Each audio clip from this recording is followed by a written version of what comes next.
E o bambu?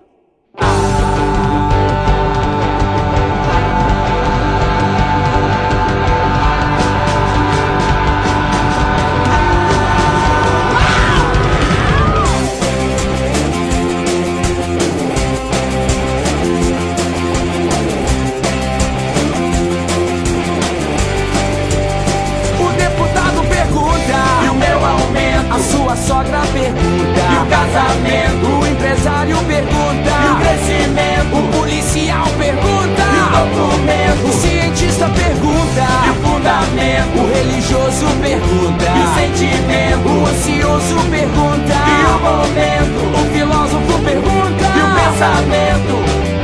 Ninguém tem a resposta pra tanta dúvida junta. Por isso é que a gente gosta quando o Silvio pergunta: e o bambu? E o bambu?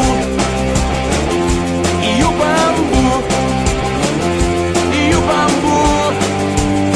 O deputado pergunta: e o momento? A sua sogra pergunta: e o sentimento? O empresário pergunta: e o documento? O policial pergunta: e o meu aumento? O cientista pergunta: e o pensamento? O religioso pergunta: e o crescimento? O ansioso pergunta: e o casamento? O filósofo pergunta: e o fundamento?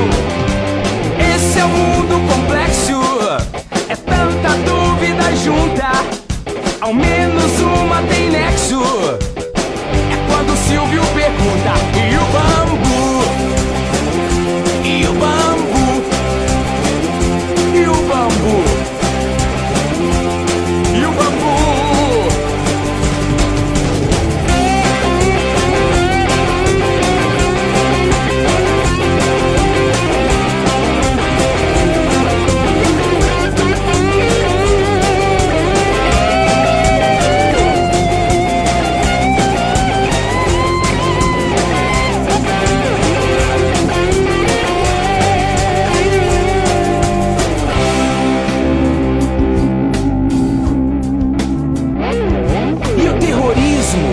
E o eixo do mal, o imperialismo, o aquecimento global e o futuro, o reator de plutônio, aquele furo na camada de ozônio, e o meu emprego, e o meu sossego, e o meu sossego, e o meu sossego, e o meu sossego, e o meu sossego.